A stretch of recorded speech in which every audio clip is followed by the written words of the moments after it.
When a company gets larger, you guys are going to learn that as the founder or as the CEO, you have to learn new things. And many of the new things that you'll learn has to do with building products at first. And I've just talked to you about building products. Soon you'll be talking about and learning about building companies. And building companies means things that are soft and hard to explain, like building a company with a culture. What does that mean? How does the culture of one company different from a culture of another company? And why is it that this particular culture is better for your company and not for another? So the culture of a company is important to find out, to put your arms around and to create and develop. How do you organize? We were just talking earlier with one of the guys. Are you functionally organized? Are you organized in business units? How do you deal with multiple products and multiple geographies and multiple customers? And so that's the company building process. It's mechanical. It's interesting. Lots of trial and error. It's organic. People matter. Personalities matter. And if you guys are interested in talking about that, I'm happy to talk about that as well. And then I would say probably the most important thing above that is to realize that when you're building a company and building a product, skill matters, intellect matters, training matters, but it's not enough. The part of it that is important to realize about building companies is that it's a challenging and painful and oftentimes extraordinarily scary thing to do. And so unless you have passion, unless you really love the process of building the company and what you're trying to do, it's going to be incredibly, incredibly challenging.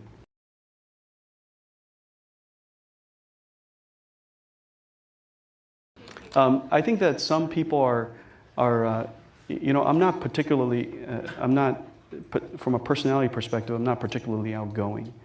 And so that's not a necessity for being a good CEO. But as a personality, I've always been able to see around the corners, if you will. I can see around the fuzzy edges. And I think CEOs and leaders need to be comfortable with ambiguity. Ambiguity meaning that, what does the future look like? Well, it's hard to say. Some people hate that. Some people just say, Jensen, tell me what you need to have done and with how much resource and by when. Okay? Some people rather me tell them that, hey, look, there's this opportunity out there, not sure what it is, not sure how big it is, but it kind of feels like this. Let's go figure it out and let's build a business. Some people are very comfortable with that. And so this ambiguity is important to be comfortable with, I guess. And I think that all CEOs that are very successful are comfortable with ambiguity. And I am very comfortable with ambiguity.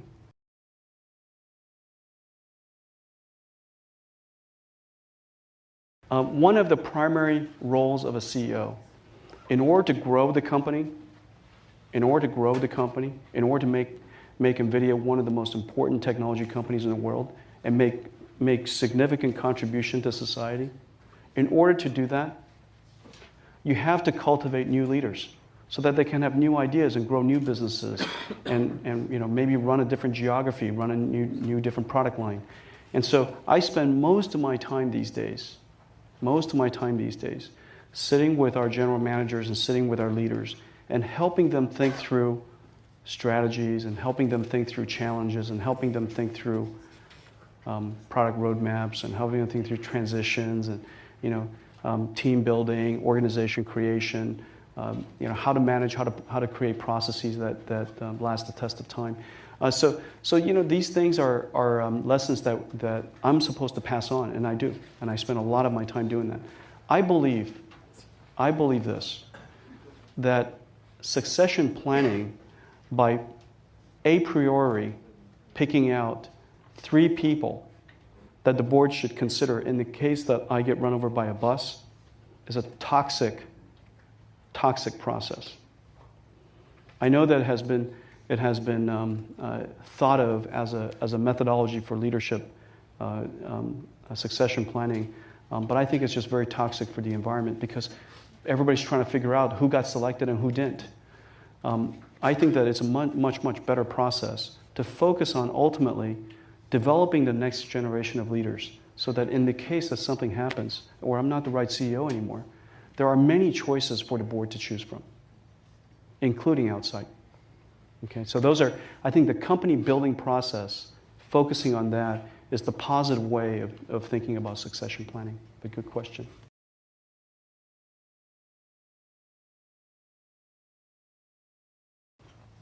Shortly after we were started, 3D graphics for PCs and consumer 3D graphics became the hottest thing.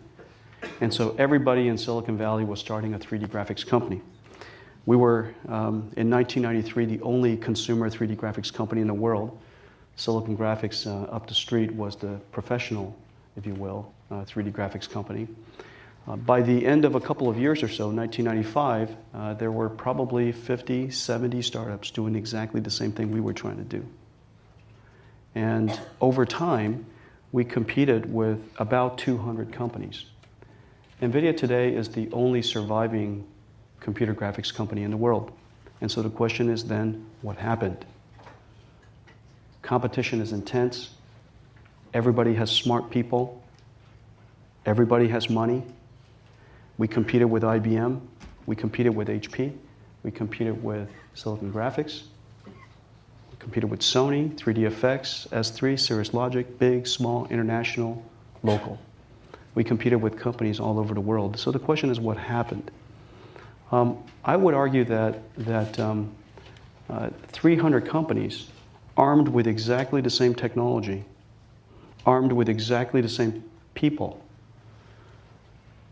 the company that wins, and let's say they all execute, and they did. With 300 companies, 50% of them are going to execute at any given point in time. And so the question is, why does one survive? Well, I think that it matters to have perspective, and let me give you some examples. I always believed that you need to understand the reason why your business works. What is the essence of your business? What makes it work? Now, the foundation of my business, at its core, is semiconductor technology. Here in Silicon Valley, we usually like to refer to semiconductor technology as Moore's Law. Moore's Law is not so much a physical law as it's a law of competition. It is a law of challenging engineers. It's a law almost of setting pace. And Moore's Law approximately gives you twice the performance every year or two. And so understanding that the fundamental ingredient of our business improves by a factor of 2 every year and simultaneously reduces in cost by a factor of 2 every year. The question is, what makes a survivable business? And so our first perspective was that 3D graphics was insatiable. It was insatiable.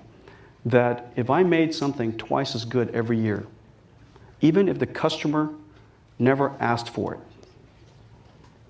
even if the customer told us it was too expensive, even if the customer, when you went to float that product specification to them, told you that they're not interested, and in fact that was the case. I took our product spec to Dell and HP and IBM and Gateway, and they all told me it was too much money.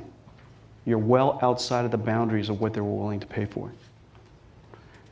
When your customers all tell you not to do something, the question is then, what do you do? In our case, because we had this unique perspective that 3D graphics was insatiable, and Moore's Law was our friend, therefore, we should make our graphics processors twice as good every year. And so for the first 5 years of our company, we just turned off our blinders and said, we're going to ignore customers. Now, which one of you guys are going to go through your marketing courses, and the lesson that it teaches you is ignore your customers? Well, sometimes you have to ignore your customers. And the reason for that is because they don't know the nature of your business. And while that industry is being created, before there's common sense about the rules of that business, there is no way they can possibly know. And so I took the last few $1 million of the company's money and built a chip that is way, way, way too big.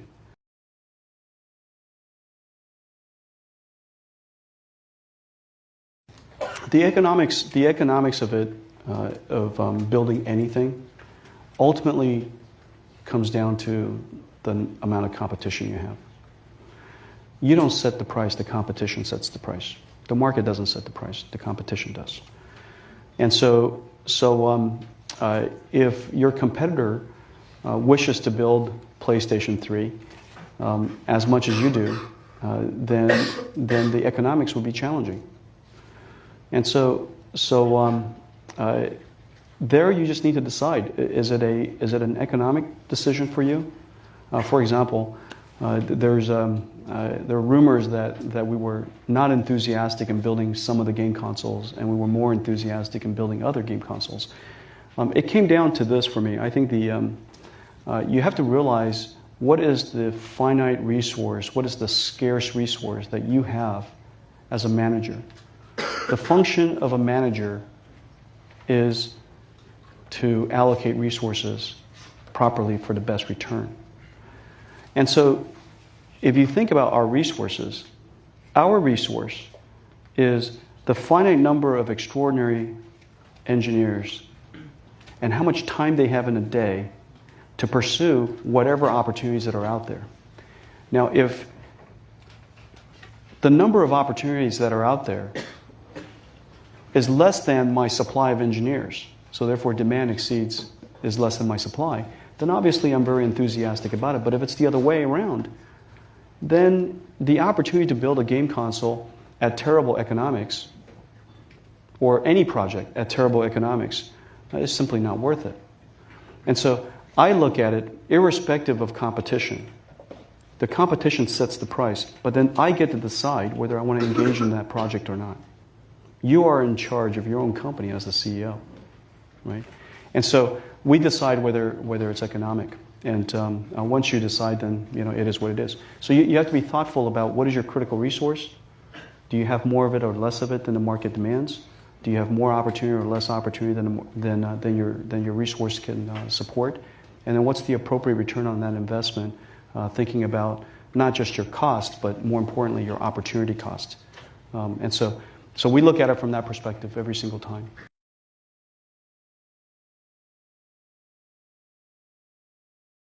The biggest challenge with building a company is the reinvention of the company. Every successful thing needs to be torn down at some point and be rebuilt. It is unfortunate but true. And the reason for that is because the technology either gets good enough, and therefore you have to reinvent, and sometimes the invention process is disruptive. Sometimes it's in fact destructive, and you could destroy what you have built in the past. And so the reinvention process is very challenging, it's gut-wrenching, takes a lot of courage, and it really tests your conviction. In the technology industry, reinventing the company every 10 years is almost a necessary thing. And so when I say challenging, I don't mean bad challenging, I think that's fun challenging. I love the process of reinvention. Okay, so that's fun challenging. What's my best forecast for our company? I think that Nvidia has the opportunity to become one of the most important technology companies in the world. And I hope that it does. And my best forecast for me is that I am 80 years old, and I'm here talking to students, and I hope I'm still the CEO.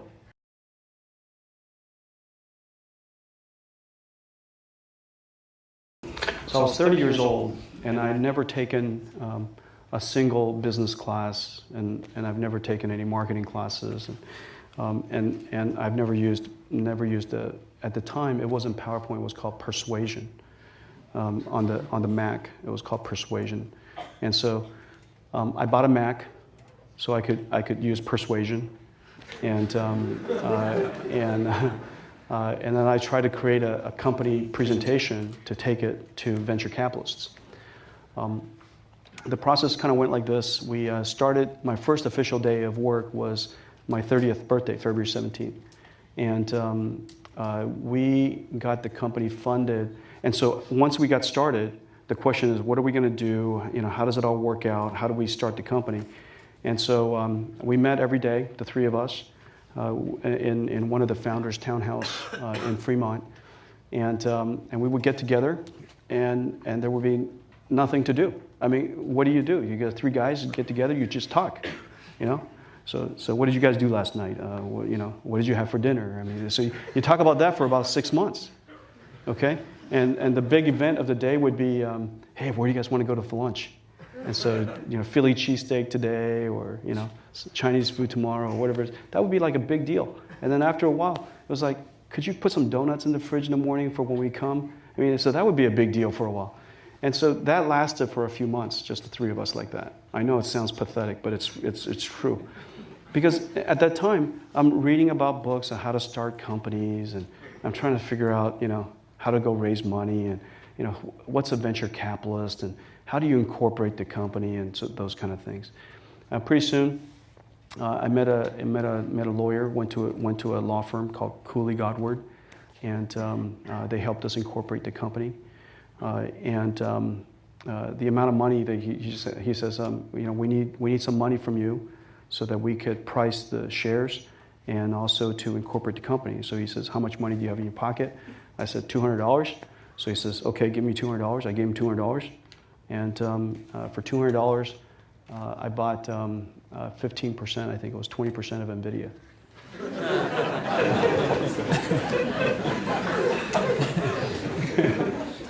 So it was a good deal. Yeah, 20%, yeah. And then I went back to the house, and then went back to the condo, and they both gave me $200, and they both got 20%. And that's how it worked, literally. Yeah, it's not much more. You know, here's the thing. Nvidia, I never finished my business plan. I know it. We never finished a business plan. Never could figure out how to finish a business plan, to tell you the truth. And if I would have finished that book, and I went to Borders and got Gordon Bell's book, How to Start a High-Tech Company. It's like this thick. If I would have read the whole thing, I would have been dead now. We would have run out of money, run out of time. And so I read the first 3 or 4 chapters, and I got to go to work.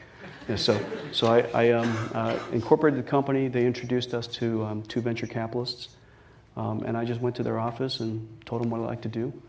The thing that gets the company funded, and when you get to that point, you just have to remember a few things. VCs don't invest in business plans because business plans are easy to write. I couldn't write it, but other people could, right? And so they invest in this. They invest in great people. And so the question is, do they trust you? Your reputation matters. Your history matters. Because I had done so much work with Andy Bechtolsheim, which was another graduate of Stanford, and the founder of Sun, and worked with the founders of Synopsys and LSI Logic, and we were all very successful, and we did good work.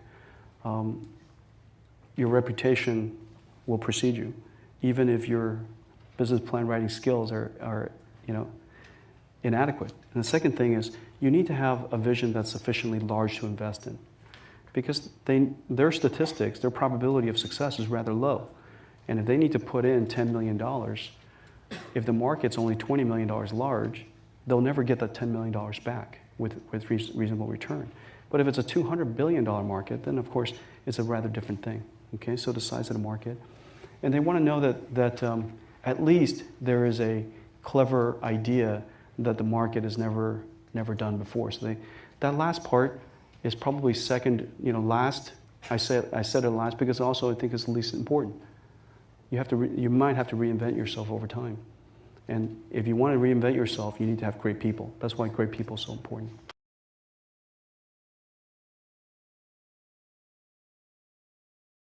The question is, what did our investors say about us taking the big risk of adding programmable shaders and reinventing that product category and reinventing our company? First of all, it's not a conversation you really have with your shareholders, but you do have the conversation with your management team first, your employees second, your board of directors third. Typically is the process that I take. When you're in high tech, when you're in the technology industry, when the technology moves this fast, if you're not reinventing yourself, you're just slowly dying. You're just slowly dying, unfortunately, at the rate of Moore's Law, which is the fastest of any rate that we know, right? The compounded rate of Moore's Law is pretty unbelievable. You had a very successful product that was generating a lot of money. I know, so it's scary. And so you have to, so the question is, but we have a product that's generating a lot of money and it's very successful. How do you cannibalize it? There is a theory that if you don't cannibalize it, someone will, and it surely will be cannibalized.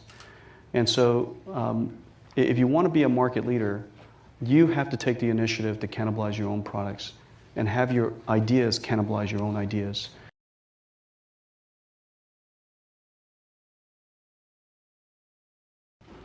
Some people call it vision. Vision's an awfully big word to me. Vision's an awfully big word to me because I believe, first of all, vision matters.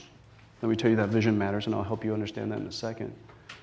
But I like to use the word perspective because it makes it possible for anyone to have one.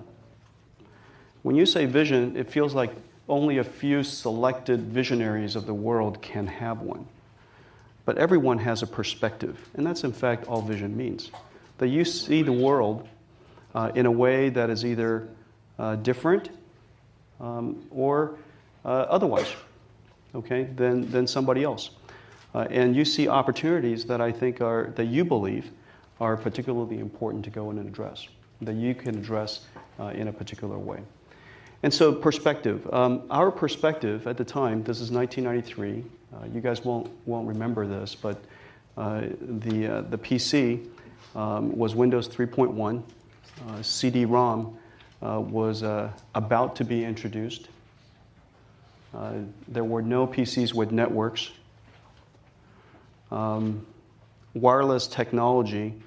If somebody said radio, I think the word that would come to mind is FM radio.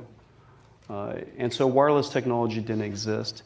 The fastest microprocessor in the world was a 66 megahertz 46 DX2, and I don't think any of you would even use it in your tennis shoes today. And we would run our computers with that.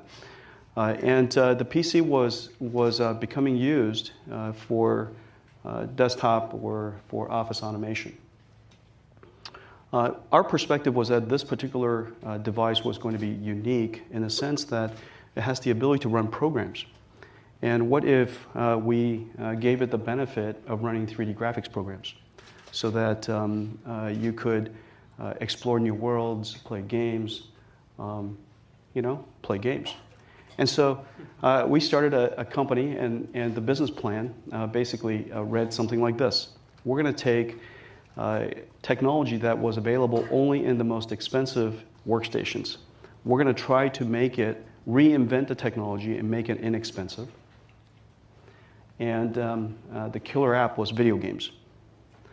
And so I took this idea to Sand Hill Road, and they told me there was no video game market.